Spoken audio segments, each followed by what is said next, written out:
A Semana Política. A Semana Política. André Pinotes Batista, Paula Santos, Paulo Edson Cunha.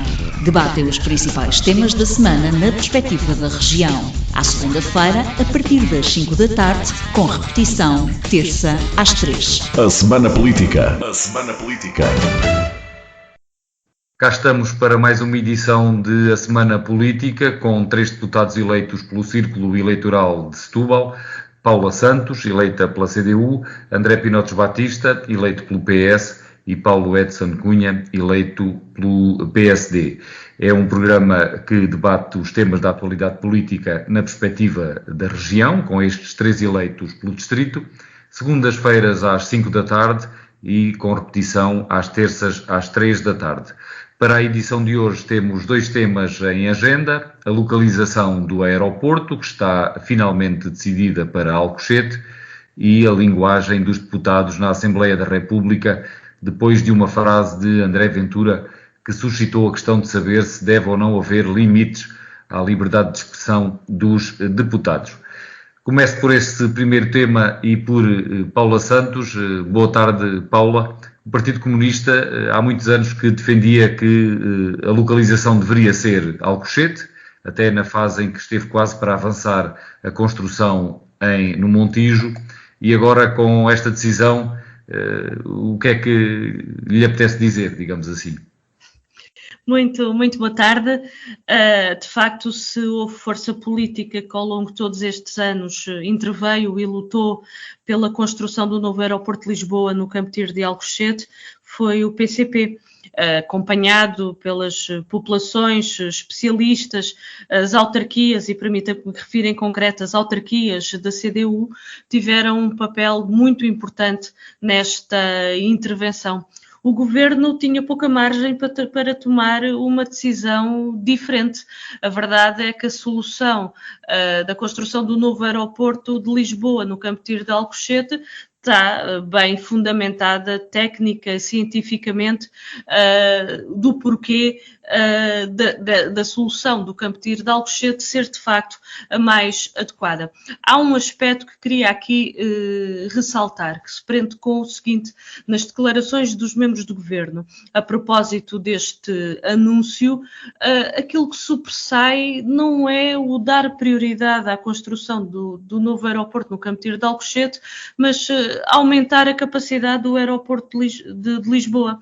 Bom, isto é de facto profundamente errado. Aquilo que se deve dar prioridade e aquilo em que se deve empenhar e concentrar os esforços é no avanço o mais rapidamente possível na construção faseada do novo aeroporto no Campo Tiro de Alcochete.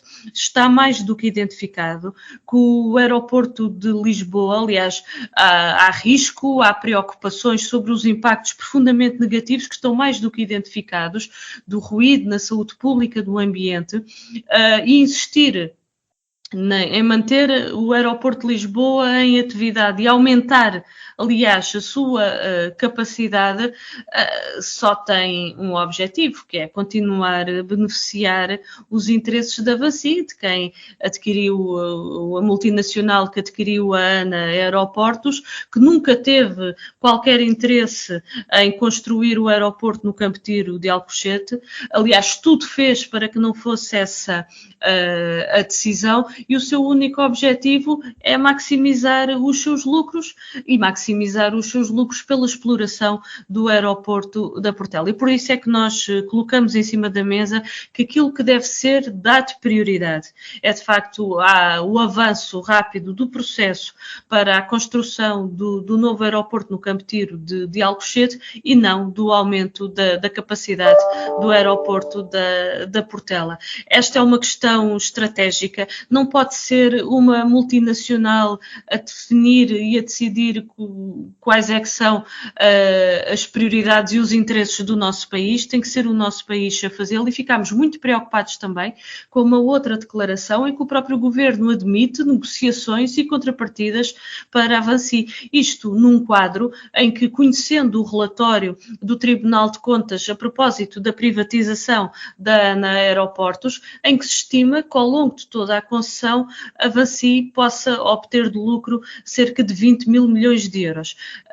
Portanto, para além de ter ficado demonstrado que a privatização da ANA constituiu um prejuízo para o nosso país, continua a estar em cima da mesa por parte do governo do PSD e do CDS beneficiar esta multinacional que só tem prejudicado tanto o nosso país. Por isso reiteramos, prioridade à construção do novo aeroporto no Campo de Tiro de Alcochete. Aqui é que se deve encontrar todos os esforços e o empenho para que seja uma realidade o mais rapidamente possível. André Pinotes Batista, o Partido Socialista já teve a oportunidade de dizer que concorda com esta decisão.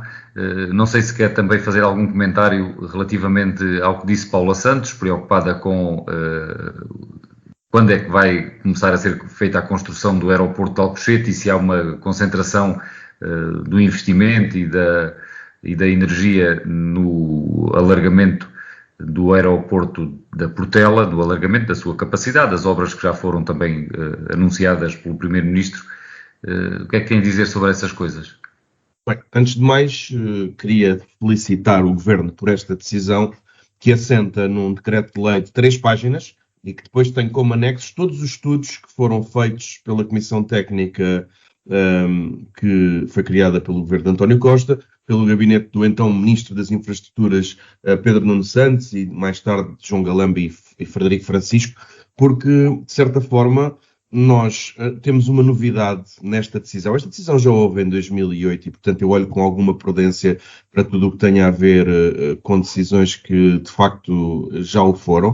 Mas há uma novidade, é que ao PSD, ao mudar de posição, ao inverter a sua posição, permite que exista um consenso quase absoluto no Parlamento. Não vejo nenhuma força parlamentar que se oponha a esta obra e, portanto, estamos na fase alqueva, se me permitem, que é a fase do construa-me porra, e eu peço desculpa aos nossos espectadores, que certamente não levarão a mal esta brincadeira.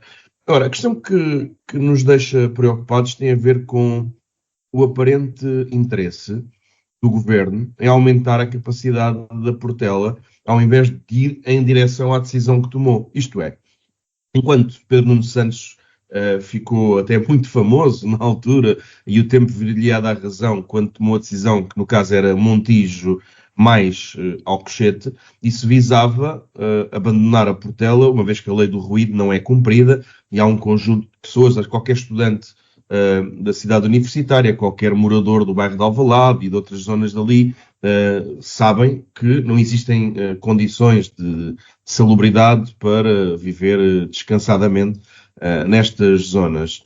Agora, eu quero-me parecer, sinceramente, que o risco de nós incumprirmos com esta decisão e de nos centrarmos no aumento da capacidade aeroportuária da Portela é maior ainda quando nós já tínhamos decidido abandonar isto e quando ouvimos Miguel Pinteluz no debate parlamentar, em que me coube a mim questionar o Sr. Ministro das Infraestruturas, pegar num estudo da nave que ele próprio encomendou, fingindo que tinha sido surpreendido por ele, e depois acabou por reconhecer que tinha sido pedido por ele esse estudo que demonstrava como é que era possível aumentar o número de movimentos para 52 por hora na Portela. É que se assim for, a própria ANA, que é detida pela VINCI, e que por sua vez a VINCI também é dona da Lusoponte, vai ficar com uma posição negocial muito reforçada e talvez em vez dos 20 milhões de euros que aqui foram aludidos, talvez o valor seja até maior, porque se houver um aumento de 20%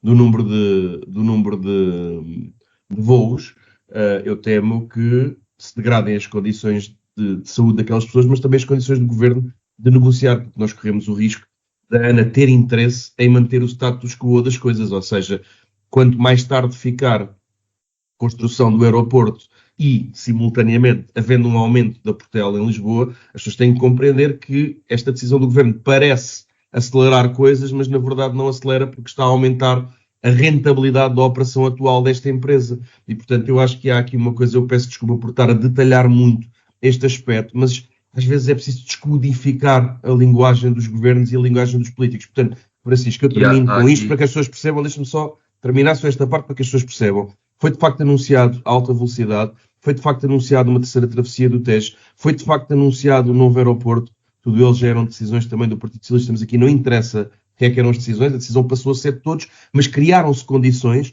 para que o processo vá mais lento e não mais rápido, porque ao aumentar a rentabilidade, eu queria que isto fosse claro para os nossos ouvintes, ao aumentar a rentabilidade, a ANA, que tem que construir um novo aeroporto, terá menos pressa e recorrerá a muito mais expedientes de atraso da obra e, portanto, é uma boa notícia, mas muita atenção. E já vamos ver outros aspectos relacionados com estes anúncios.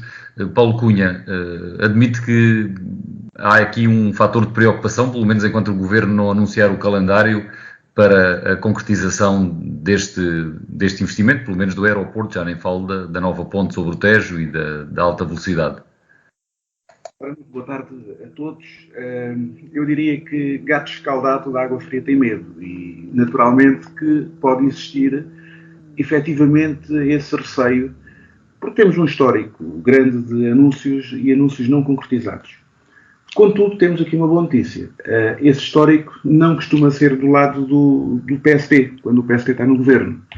Esse histórico de anúncios e anúncios não concretizados costuma ser da parte do Partido Socialista e, graças a Deus, neste momento, nem o Partido Socialista está no poder, nem a famosa geringonça também estão a ajudar esse poder. Portanto, o que nós temos aqui, antes de mais nada, é uma decisão. Finalmente existe uma decisão e ainda por cima é uma decisão que não é por acaso que é uma decisão consensual. É uma decisão consensual porque é uma boa decisão, antes de mais nada. E é uma boa decisão, em primeiro lugar, porque está devidamente fundamentada. É uma boa decisão porque cumpriu todos os requisitos que uma decisão de uma obra estrutural para um país deve ter, nomeadamente a tentativa de um acordo político, de um prévio acordo político. E a grande verdade é que o PSD, na oposição e ainda na oposição, foi exemplar em ter dado este ano e ter feito tudo, ter dado o agrimã para esta Comissão Técnica Independente, na altura muito criticado Luís Montenegro, enquanto líder da oposição, e agora acaba por ser, com uma legitimidade absolutamente reforçada, acaba por ser premiado não só com o estudo, da forma como apareceu, mas também pela tomada de decisão. Eu também realçava aqui uma excelente intervenção do líder da oposição, do líder do Partido Socialista, que penso que teve uma intervenção bastante feliz e que ajudou a apaziguar muito tudo aquilo que seriam as dúvidas e as nuvens negras que pudessem estar sobre este projeto. Depois, gostaria de realçar toda a envolvência que traz e todos os anúncios que foram aqui apresentados. Mais uma vez, temos um governo do PSD a fazer obra. As grandes obras deste país, as últimas grandes obras deste país, têm sempre o cunho do PSD. E isto é importante para nós destacarmos. Ainda agora o André falava de Alqueva, mas temos Alqueva, temos a segunda ponte sobre o Tejo e teremos a terceira ponte sobre o Tejo, que era importante. Nós, deputados desta margem e deputados do nosso distrito, começarmos também a fazermos a maior pressão possível para ser uma ponte não apenas ferroviária, mas também rodoviária. É importante que isso aconteça. A questão do TGV e a questão também da reformulação das linhas férreas, que naturalmente estará inerente a esta obra, acaba por ser a terceira, ou a segunda, ou a primeira, se assim quisermos, porque todas estas obras nos apareceram num pacote. A terceira grande notícia, e é uma notícia que não só vai ser muito boa para a nossa península, mas sobretudo vai ser boa para o país e para o ganho de competitividade e de produtividade que se adivinha com todas estas obras.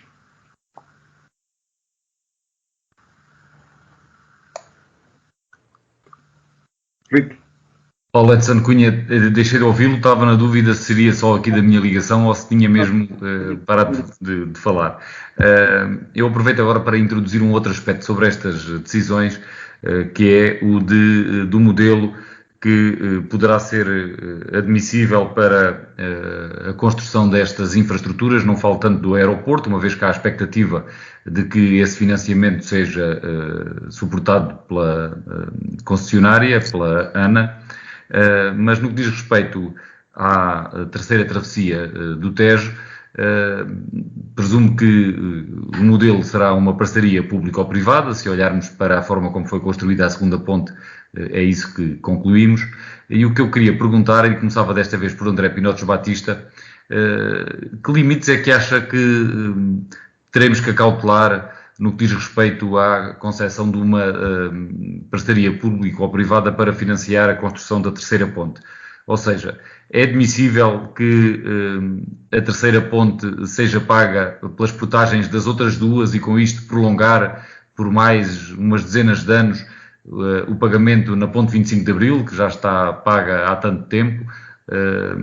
Há outros aspectos que acho que devem ser também pensados, ou admite, ao contrário daquilo que eu estou a dizer, que a terceira travessia da ponte sobre o Tejo possa ser construída com as portagens cobradas tanto na 25 de Abril como na ponte Vasco da Gama, além de na própria nova terceira travessia? Antes de mais, é preciso compreender que existe dois contratos em vigor, um na ponte 25 de Abril e outro referente à segunda travessia da ponte Vasco da Gama, que são muito importantes de destacar pelo seguinte. Eles têm uma cláusula ensinada pelo então ministro Ferreira do Amaral, do PSD, que criou uma necessidade de indenização de 500 milhões de euros à Lusoponte, no caso de se construir alguma travessia. E esta exclusividade foi depois aduzida, a quando da possibilidade da terceira travessia do Tejo em 2008, pelo mesmo João Ferreira do Amaral, mas agora é administrador da Lusoponte. E estas coisas têm que ser ditas, porque as pessoas não tenham equívocos de onde é que ficou sequestrado. Ainda há bocado ouvia o Paulo Edson Cunha a dizer que as decisões eram todas no governo do PSD. Evidentemente que não são, mas além disso ainda temos estes pequenos brindes, não é? E aqui não é coisa pouca, e então isso condiciona muito aquilo que é o modelo de negócio que se pode ter para a construção desta infraestrutura. Eu quero dizer que não me choca particularmente que se faça uma parceria público-privada se ela for bem feita, se ela for escrutinada. Por exemplo, a Fertagos é uma parceria público-privada e, aparentemente, de todas as avaliações que temos da entidade reguladora dos transportes, eu peço desculpa por ter-me a parecer fora de âmbito, mas é uma demonstração de que quando as coisas são bem pensadas, não há problema da natureza ser uma parceria público-privada. O problema é exatamente quando há uma falta de cuidado, e isso é que reporta. E eu gostaria de dizer o seguinte, não sei quais são as limitações, porque a pergunta que me colocou é quais são as limitações, mas sei quais são os perigos. O perigo é, existindo esta condição até 2030, de não se acautelar o interesse público. E, portanto, isso é algo que me preocupa bastante e que tem que ser de cuidado, porque este anúncio é um anúncio que tem muito pouco valor facial, porque todo ele, a terceira travessia do Tejo, a alta velocidade e o aeroporto, mas sobretudo na alta velocidade e na alta velocidade menos, na terceira travessia no aeroporto, são coisas que vão depender de negociações com entidades privadas. E, portanto, na verdade isto foi anunciado, mas não tem datas. E porquê é que não tem datas? Porque é necessário abrir uma negociação com a ANA, ou melhor, iremos sempre parar a Avanci, porque quer esta cláusula que é tida pela Lusoponte, quer as coisas que têm a ver com a ANA e com as taxas aeroportuárias. Portanto, eu diria que é muito importante que salvaguarde o interesse público com cautela nos contratos que se vão fazendo. E atenção, porque por vezes nós não nos apercebemos logo do que é que está em causa, e é importante que as pessoas aqui saibam. O que está em causa é que a concretização destas obras só é possível negociando com privados, porque ela não está pensada de outra maneira e existem cláusulas de contratos que não podem ser revogados. Portanto, queria chamar a atenção disto. Quanto ao resto, há uma nota que é preciso dar. A terceira travessia é indispensável, não é só para o Barreiro, é para o Arco Ribeirinho Sul, é para o todo nacional. Sempre que o poder político decidiu no interesse de ter uma área metropolitana equilibrada.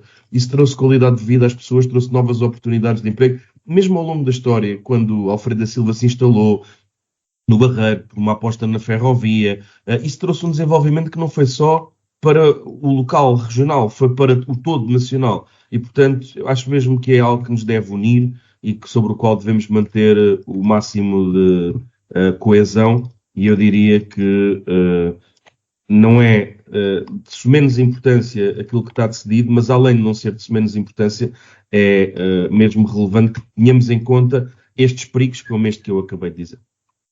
Já agora, aproveitando, André Pinotes Batista, aqui uma outra subquestão que é um pouco extemporânea eventualmente, mas já agora, já referiu aqui o industrial Alfredo da Silva. O André Pinotes Batista já está a fazer campanha, já sugeriu que o nome da nova travessia sobre o Tejo, Ponte do Barreiro, que se venha a chamar Alfredo da Silva. Quer fundamentar? Sim, já agora, não estava na ordem do dia, mas já agora aproveito, até pode ser que eu consiga convencer alguns dos nossos ouvintes e também aqui os meus interlocutores. Eu acho que nós temos que ter em atenção que se o aeroporto vai ser Luís de Camões, pode fazer sentido honrar a memória de uma mulher, e temos muitas mulheres que o merecem, mas esta defesa que fiz do nome de Alfredo da Silva tem a ver com o seguinte: não há ninguém, Alfredo da Silva era natural de Lisboa, transformou os territórios de Lisboa e do Barreiro, foi o maior industrial português do século XX. Ele conseguiu mesmo, hoje em dia, o grupo Melo foi o seu herdeiro, portanto é um grupo que ainda tem muita expressão no todo nacional, mas sobretudo Alfredo da Silva foi uma pessoa que conseguiu ter uma criação de riqueza com distribuição de riqueza e construiu todo um complexo que é social-democrata na sua essência, não é do ponto de vista técnico, mas o meu avô, que por acaso era militante do Partido Comunista, e a minha avó tiveram apoio para educar os seus filhos, tiveram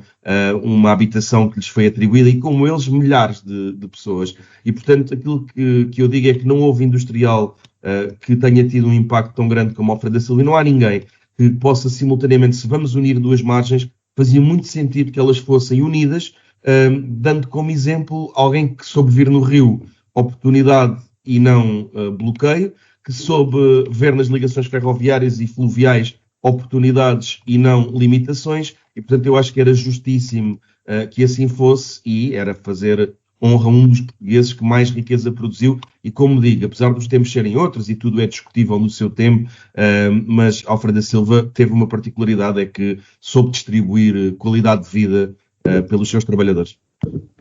Paulo Edson Cunha, sem prejuízo de também comentar o que é que acha desta ideia de André Pinotes Batista sobre o nome, pedia-lhe para voltarmos à questão do modelo de negócio. Não sei se vislumbra alguma solução que não uma parceria pública ou privada, e a ser assim, se o choca que a terceira travessia seja englobada no negócio que já existe das outras duas pontes ajudarem a financiar esta, ou se, pelo contrário, a terceira travessia sobre o Tejo teria que financiar-se a si própria e ser um novo concurso público apenas para aquela ponte, renegociando-se as outras duas, naturalmente. Muito bem, quer dizer, nós não temos neste momento de facto muitas notícias sobre qual é o modelo pensado. Ainda não está anunciado da forma como o mesmo está pensado. De facto, não me choca nenhuma das duas possibilidades que foram aqui postas em cima da mesa, sobretudo pelo meu colega, pelo André Pinotes Batista, na medida em que, de facto, por um lado, não podemos fugir àquilo que está contratualizado atualmente, e tínhamos de olhar muito bem para esses contratos para vermos quais são as possibilidades que conseguimos encontrar através desses contratos. Também não me choca, porque é normal neste tipo de situações que os contratos sejam renegociados e essas renegociações possam eventualmente permitir que os lucros de um lado também possam passar para a terceira travessia.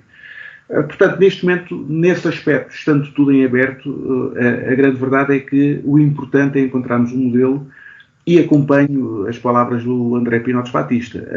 É muito importante encontrarmos um modelo que salvaguarde o interesse público.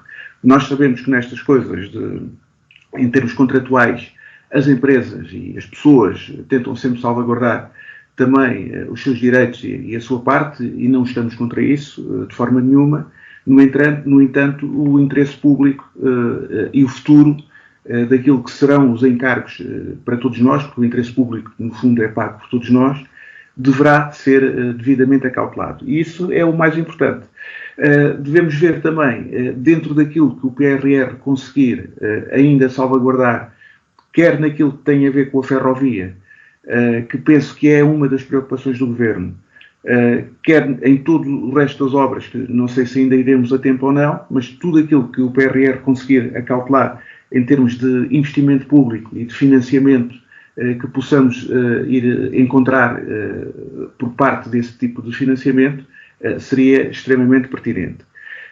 Por fim, aquilo que é importante nós neste momento destacarmos é o grande incremento que a área Ribeirinho-Tejo, do Arco do Ribeirinho do Tejo, poderá ter aqui através deste conjunto de obras. Não só naquilo que será um eixo em termos nacionais, porque poderemos aproveitar o nosso local estratégico, o nosso ponto estratégico em termos nacionais, mas também em termos regionais e em termos locais. Seria muito importante nós continuarmos a pressionar para a ponte e aproveitar agora todas estas obras para introduzirmos uma outra obra de muito menor escala, mas demasiado importante para todos nós, que é a ponte do Seixal e Barreiro. Devemos unir-nos, e sabemos que temos aqui 2 autarcas do Seixal, um ex-autarca, não sei se a Paula Santos ainda continua como autarca do Seixal ou não, mas lembro-me dela enquanto autarca do Seixal, e temos 2 autarcas do Seixal que muito pugnaram por esta ponte. Temos um autarca do Barreiro que a sua administração em si acabou por, se me permitirem a expressão, roer a corda e não ter permitido o avanço que é o André Pinotes Batista. Paulo, é preciso ter cuidado com o que se está a dizer, que é preciso especificar que ponto é que o Paulo está a falar, que é para lhe poder responder. O que é que se refere quando diz que roeu a corda? Pronto, eu gostava que o André depois viesse especificar exatamente essa situação. Mas mas o Paulo disse que o Executivo, do qual eu sou Presidente da Assembleia Municipal do Barreiro, roeu a corda. Era importante que explicasse o que, porque depois não lhe consigo responder. Foi o anterior. Mas roeu a corda relativamente ao quê? Exatamente do acordo que tinha sido feito entre o Seixal e o Barreiro, entre as autarquias do Seixal e do Barreiro, uma ponte. Verdade que era uma ponte pedonal. Pronto. Era só para perceber, é que nós estamos a falar da terceira travessia do Tejo e agora estamos a falar de uma autarquia roer a corda, mas é preciso que as pessoas percebam que era uma ponte pedonal que inviabilizava o metro de superfície sul do Tejo. É disso que o Paulo Edson Cunha está a falar. Pronto, muito bem, mas neste momento eu estou a falar de uma coisa muito mais importante, é nós fazermos um lobby para termos uma verdadeira ponte e sobretudo uma ponte... Não convém estar a dizer que uma autarquia inviabilizou uma ponte que não inviabilizou, quando se está a pedir uma outra ponte. Admito que não fosse por mal, mas se queremos unir as pessoas não convém acusá-las de coisas que elas não fizeram. É verdade sim, mas não deixa de ser verdade que havia um acordo, e esse acordo era entre autarquias, eu não tinha nada a ver diretamente com esse tipo de acordo. Agora, aqui havia um acordo entre o Seixal e o Barreiro. Naquele momento havia um protocolo, ou um pré-protocolo assinado, e esse pré-protocolo acabou por ser inviabilizado por força... já percebi, depois eu já respondo. Por decisão da Câmara Municipal do Barreiro. Portanto, aquilo que eu disse, mantenho abertamente. Agora, os motivos, ou a motivação que teve subjacente a esse roer a corda, já é um bocado diferente. Mas que aconteceu. Mas muito mais importante do que aquilo que se passou, é aquilo que nós estamos a dizer. É a oportunidade que nós neste momento temos de os autarcas e os deputados, sobretudo os deputados dos 3 partidos que aqui estão, poderem tentar incentivar e aproveitar esta onda de investimento para a nossa região e, dentro desse investimento para a nossa região, tentar estender a uma obra que me parece absolutamente essencial, uma obra estruturante, que é a ponte Seixal-Barreiro. Paulo Edson Cunha, sobre a ideia de André Pinotes Batista, quanto ao nome, não sei se quer fazer algum comentário, senão passamos à Paula Santos. Quanto ao nome, não vou adiantar grande coisa, se bem que não tenho absolutamente nada absolutamente contra. Agora, neste momento, não sei se será a melhor ideia ou não, porque é um assunto que não tinha pensado de todo. Francisco, gostava de responder à questão que foi colocada, por favor. Sim, muito rapidamente. Não, é muito rapidamente para dizer o seguinte: o Paulo Edson Cunha falhou. Não, acredito que não o tenha feito por mal, acredito genuinamente, mas dizer que a autarquia do Barreiro roeu a corda a uma travessia Barreiro-Seixal é ignorar alguns aspectos. O primeiro aspecto que está a ser ignorado tem a ver com o facto de estarmos a tratar de uma ponte pedonal e não de uma ponte rodoviária. Era uma ponte para andar de bicicleta, tem a sua importância, não discuto isso, mas é importante que as pessoas percebam várias coisas. A primeira questão é que nós tínhamos que pagar 1 milhão de euros cada município. Não sei se o Paulo Edson Cunha sabe isso, porque era autarca no Seixal, mas aparentemente não saberá, porque eu não tinha esta posição que aqui teve. Passou para ser... Paulo, deixa-me só explicar, que eu ouvi-o com atenção. Passou de 4 milhões, que seriam... Paulo, posso? Mas autarquias. Mas permite-me só que explique o meu ponto. A questão é que... Não fui eu que o fiz diretamente. As autarquias mas permite-me que... pensaram que era bom em algum momento. Mas permita-me só que desenvolva o meu raciocínio, porque senão depois os nossos ouvintes não percebem. E o Paulo, se calhar, até poderá, depois do meu esclarecimento, voltar atrás naquilo que disse, porque eu não acho que tenha nenhum interesse, não seja bom para si mantê-lo. Esta obra custava 4 milhões de euros, 2 milhões com fundos comunitários e 2 milhões de fundos próprios, 1 milhão para a Câmara do Seixal, 1 milhão para a Câmara do Barreiro.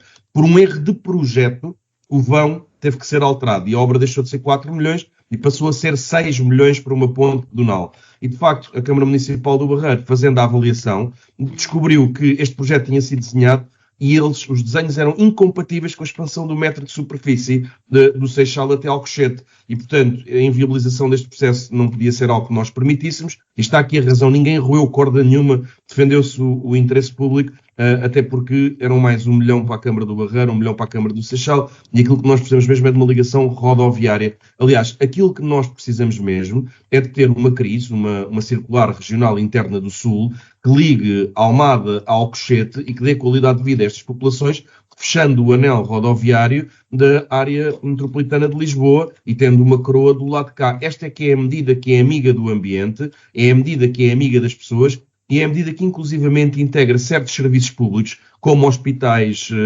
como escolas, como universidades, e nos aproxima a todos. Nós temos no distrito de Setúbal, para as pessoas terem noção, 5 dos 4 municípios onde mais tempo se demora a chegar ao trabalho. E, portanto, é importante que as pessoas percebam que para ir de Almada a Alcochete, hoje em dia, se leva quase tanto tempo como de ir a Alcácer do Sal ou ao Grande. Isto deve fazer refletir, mas não vamos baralhar as pessoas. Esta ponte foi, de facto, impossível de concretizar porque estava mal desenhada e inviabilizar outros projetos que todos nós defendemos. Nós não podemos ser defensores do metro de superfície e, ao mesmo tempo, lamentarmos que esta ponte pedonal para andar a pé até ao centro de estágios do Benfica e andar de bicicleta fossem um grande impacto para a mobilidade. O que é necessário mesmo é o ponto rodoviário, e essa é entre a zona da Telha Velha do Barreiro e o Seixal. Nem sequer é no mesmo sítio, nem sequer é a mesma ponte. Eu queria só clarificar isto.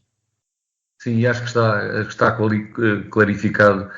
Paula Santos, voltando aqui à questão das parcerias público-privadas ou do modelo que se pode pensar para financiar a nova travessia sobre o Tejo. O Partido Comunista fala muitas vezes das parcerias público-privadas como sendo uma forma de favorecer o setor privado. Admite aqui que pode ser a melhor solução para financiar uma obra desta envergadura ou não?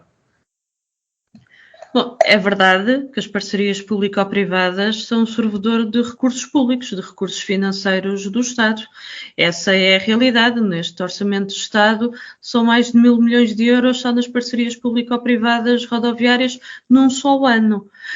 E é também verdade que as parcerias público-privadas são ruinosas para o interesse público e para o interesse nacional. Foram dados aqui alguns exemplos que não correspondem à verdade.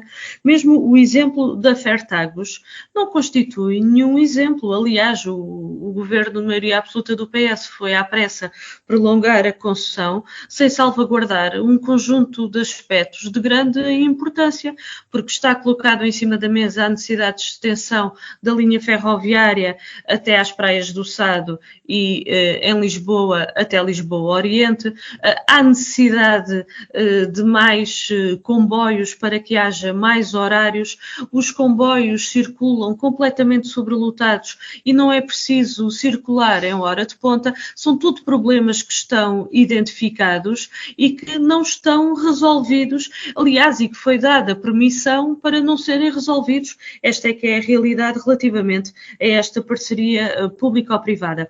Há pouco aqui fez referência que a Lusoponte, que tem a concessão das duas pontes sobre o Rio Tejo, tem também participação por parte da Vinci, e isso seria aqui, de facto, bastante lucrativo para esta multinacional, ou seja, tudo aquilo de desbulho que estamos a ver de recursos públicos que está a ser feita por parte desta empresa, quer com a privatização da ANA, quer também com as concessões das pontes. Eu vou dar um exemplo, creio que foi quando estávamos a discutir o Orçamento do Estado para 2023, que houve uma decisão por parte do governo da altura, do Partido Socialista, o governo de maioria absoluta do Partido Socialista, de limitar o aumento das portagens nas pontes, mas ao mesmo tempo decidiu transferir uns milhões de euros para a Lusoponte. Ora, aí está bem visível que este modelo das parcerias público-privadas não é um modelo que defenda o interesse nacional. Eu ouvi quer o André Pinotes Batista, quer o Paulo Edson de Cunha a fazer referência à importância da defesa do interesse nacional. Ora, não é como parcerias público-privadas, porque aquilo que está mais do que demonstrado é que elas são de facto um servidor de dinheiros públicos. Eu gostaria ainda de fazer referência a dois aspectos. Um primeiro, nós estamos a falar de investimentos que são importantes para a região e para o país. São importantes para o desenvolvimento do nosso distrito, é verdade, mas são investimentos também importantes para o país, quer seja a construção do novo aeroporto no Campo de Alcochete, quer seja a terceira travessia do Tejo entre Lisboa e Barreiro, rodoferroviária. Nós sempre colocamos em cima da mesa ser rodoferroviária, quer seja a alta velocidade ferroviária entre Madrid e Lisboa. Há responsáveis por estes investimentos que são estruturantes não terem avançado, e os responsáveis são os governos quer do PS, quer do PSD e do CDS. Bem recordada naquele período da Troika, que o governo do PSD e do CDS não avançou. Aliás, tudo aquilo que estava em cima da mesa avançar-se foi tudo travado. Podemos, além destes investimentos que estamos aqui a falar, olha, foi também o hospital no Concelho de Seixal, por exemplo. É verdade que também nos governos do Partido Socialista todos estes processos foram sistematicamente adiados, aliás, compromissos assumidos e que não foram concretizados. Há aqui uma história, e por isso é que nós colocamos que não se deve, de facto, não se pode, não é não se deve, é não se pode perder mais tempo, porque isso compromete o nosso futuro, compromete o desenvolvimento da nossa região, compromete o desenvolvimento do nosso país. E permita-me uma última referência, já que o assunto veio aqui à liça, porque para além destes investimentos que são necessários, obviamente, com a construção da terceira travessia do Tejo, são também necessários um conjunto de investimentos em acessibilidades, e um deles é, de facto, a construção da ponte entre o Barreiro e o Seixal. Agora, não é verdade que a ponte pedonal, que estava em cima da mesa, e foi, de facto, o Partido Socialista, depois na Câmara Municipal do Seixal, que não quis avançar com esse investimento. Na Câmara do Barreiro, peço desculpa, que estava na Câmara do Barreiro, peço desculpa, que não quis avançar com esse investimento, porque esteve sempre em cima da mesa por parte do Seixal, era o que queria dizer. A verdade é que não coloca em causa o alargamento do metro sul do Tejo, e permite uma outra coisa, que é, de facto, a aproximação entre as populações do Seixal e as populações do Barreiro, porque a proximidade é, de facto, grande, mas o facto de não existirem acessibilidades leva a que haja, olha, até do ponto de vista ambiental, da deslocação do Seixal para o Barreiro, tenham que se fazer muito mais quilómetros do que aqueles que se houvesse uma ligação. A ponte pedonal não iria substituir construir a ponte que é necessária construir entre o Seixal e entre o Barreiro, é um facto, mas seria um elemento muito importante, de facto, de ligação entre as populações e que não avançou, porque o Partido Socialista na Câmara Municipal do Barreiro assim não... Mas eu aqui tenho que discordar depois, não quero interromper, mas depois tenho que fazer uma discordância, porque quando a Paula diz que não é verdade, terá a sua convicção, mas eu quero reiterar, não podem haver duas verdades sobre este tema. A Paula tem o direito de achar que não é verdade, mas eu quero reafirmar. A Câmara Municipal do Barreiro, eu sou Presidente da Assembleia Municipal do Barreiro e nessa altura era Presidente do PS do Barreiro, a Câmara Municipal do Barreiro encontrou um projeto que em vez de 4 milhões de euros custava 6, e que era uma ponte pedonal e cujos os traçados que estavam desenhados e concessionados tinham dois problemas. Um problema num vão que estava mal calculado, um erro de projeto grave, que acarretava um aumento de 33%, 2 milhões de euros, e interferia da forma como estava desenhado com o traçado do metro sul do Tejo. Eu quero dizer isto de forma clara, é a verdade na qual eu acredito e, portanto, com todo o respeito, Paulo, não me leva mal, eu também não levo mal.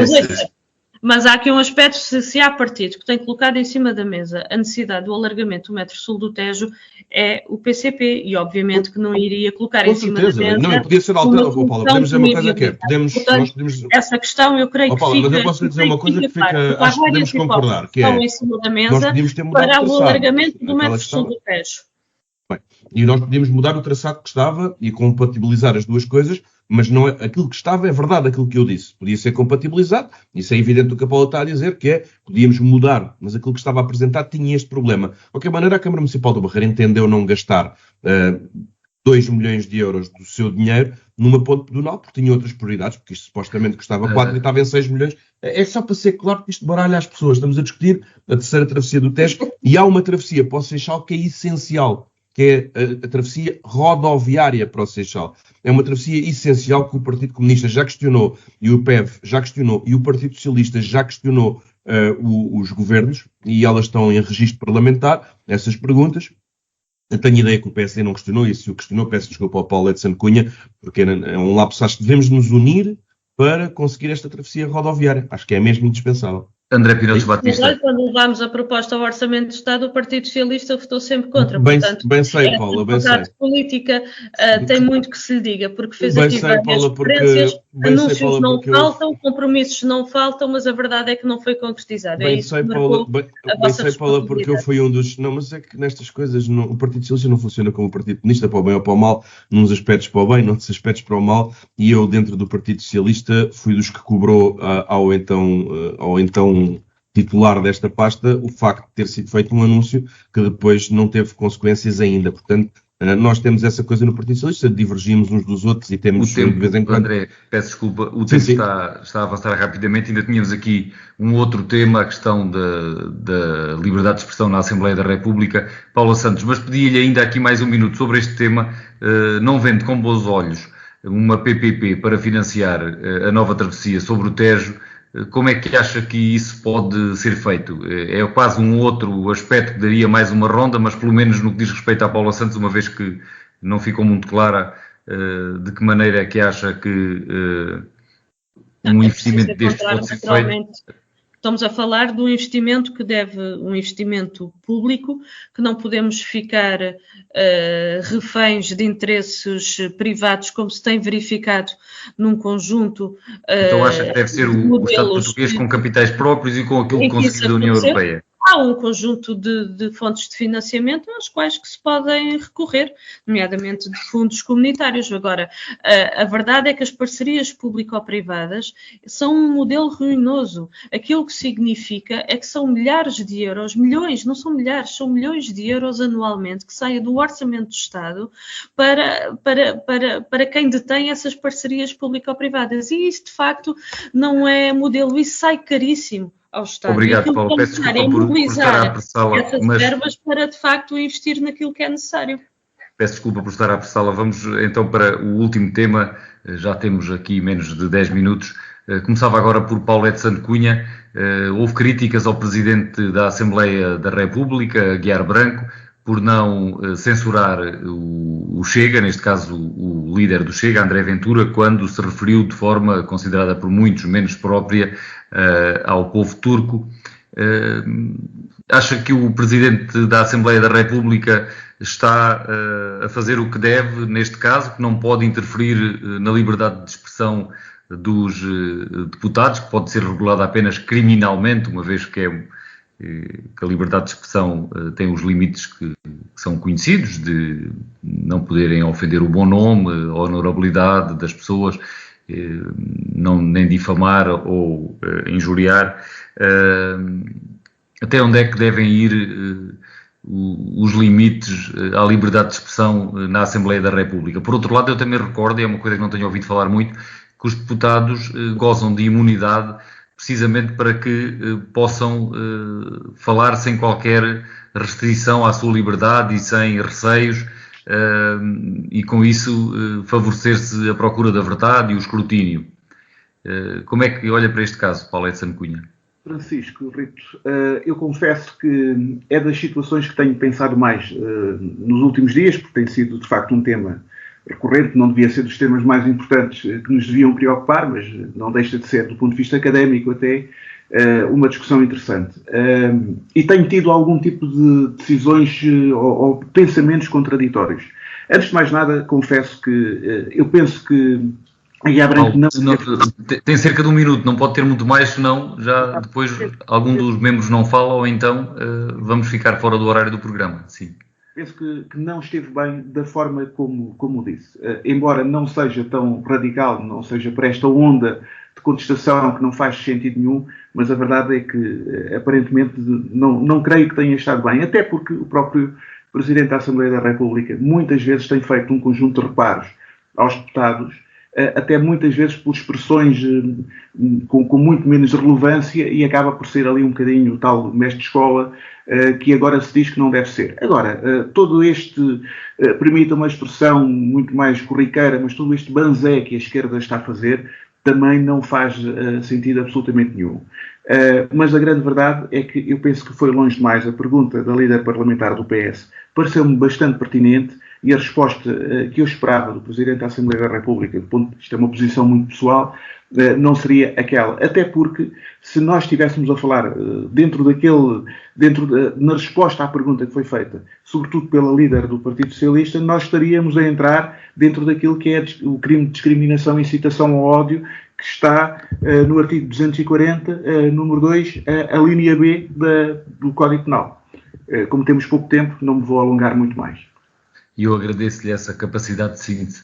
André Pinotes Batista, o Presidente da Assembleia deveria falar, mas isso não é assumir um papel, uma função de vigilante de uma coisa que é muito sensível e que tem proteção constitucional, que é a liberdade de expressão, ainda por cima na Assembleia da República, e depois já, a certa altura, há aqui uma arbitrariedade que tem que passar a ser exercida por uma única pessoa, exercendo uma função que não está claramente definida. Também tem estes aspectos que não são fáceis. Eu tenho sobre esta matéria quase 8 anos de experiência como Presidente de uma Assembleia Municipal e sei bem o que é a dificuldade que a subjetividade impõe. É muito difícil nós estarmos a fazer as apreciações do que cada deputado diz e compreender se ficam dentro das balizas do respeito ou não ficam dentro das balizas do respeito, mas eu quero ser muito telegráfico sobre o que se passou na Assembleia da República, porque eu não considero que seja nenhum banzé. O Presidente da Assembleia da República cometeu um erro gravíssimo. Eu vou dizer uma coisa que pode parecer estranha à maioria das pessoas. André Ventura não fez nada de muito grave, nem de muito diferente de outras tantas que já fez. E aquilo ter-se-ia resolvido com uma chamada de atenção. Mas é que o Presidente da Assembleia da República está a responder a Alexandre Leitão, que lhe perguntou se nós podíamos utilizar epítetos como preguiçoso, menos inteligente, relativamente a uma raça. E ele respondeu, na minha opinião, pode. E não pode.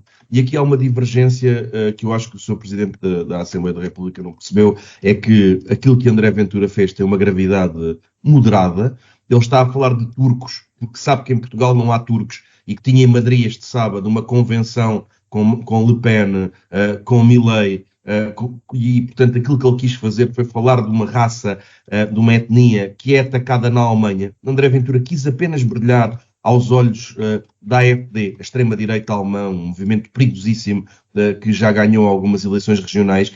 Portanto, o único interesse dele era fazer este banzé, como disse aqui o Paulo Edson Cunha, sem que lhe custassem votos ao nível interno. Não há quase imigrantes turcos, não é uma aliança. Não foi por acaso que André Ventura se pôs a falar dos turcos na sua intervenção. Mas finalizo com esta ideia. O Sr. Presidente da Assembleia da República, quando diz pode, o Sr. Presidente da Assembleia da República desrespeita a Constituição, a lei em vigor, e a questão é que a pergunta hipotética que Alexandre Leitão lhe colocou é muito mais grave do que aquilo que André Ventura disse. E eu pergunto-me com que autoridade é que, se amanhã eu me dirigir a um povo, eu não o farei, e a Paula não o fará, e o Paulo Edson Cunha também não, mas se amanhã nós nos dirigimos a um povo e dissermos que eles são preguiçosos, ignorantes, menos inteligentes, burros ou mal cheirosos, como é que pode o Sr. Presidente da Assembleia da República censurar-nos se abriu a porta para tal? André Ventura colocou um dedo fora do limite e o Presidente da Assembleia da República entendeu que nós podíamos pôr o braço todo.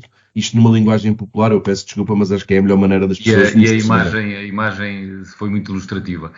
Paula Santos, para terminar também em cerca de um minuto, como é que acha que esta questão deveria ser resolvida, eventualmente até para o futuro, ou basta apenas exigir que o Presidente da Assembleia da República trate destes desvios de discurso? Bom, o Presidente da República assumiu... Da Assembleia da República. Sim, o Presidente da Assembleia da República assumiu cumprir e fazer cumprir a Constituição, além do cumprimento do regimento. A nossa Constituição coloca como a liberdade de expressão, sim, mas a nossa Constituição também coloca que não pode haver discriminação em função de etnia, de origem, de nacionalidade. E, portanto, o Sr. Presidente, relativamente a esta questão, não esteve bem. Na Assembleia da República, obviamente que deve haver liberdade de expressão, mas na Assembleia da República não há lugar para discursos de ódio, racistas, xenófobos, discursos de natureza colonialista. E, naturalmente, tem que haver uma intervenção sobre estas matérias. Exatamente, cumprir e fazer cumprir a nossa Constituição. Eu agradeço à Paula Santos, ao André Pinotes Batista e ao Paulo Edson Cunha. Voltamos de hoje a 8 dias com a Semana Política. Até lá, uma boa semana para todos. A Semana Política. A Semana Política. André Pinotes Batista, Paula Santos, Paulo Edson Cunha. Debatem os principais temas da semana na perspectiva da região. À segunda-feira, a partir das 5 da tarde, com repetição, terça às 3. A Semana Política. A Semana Política.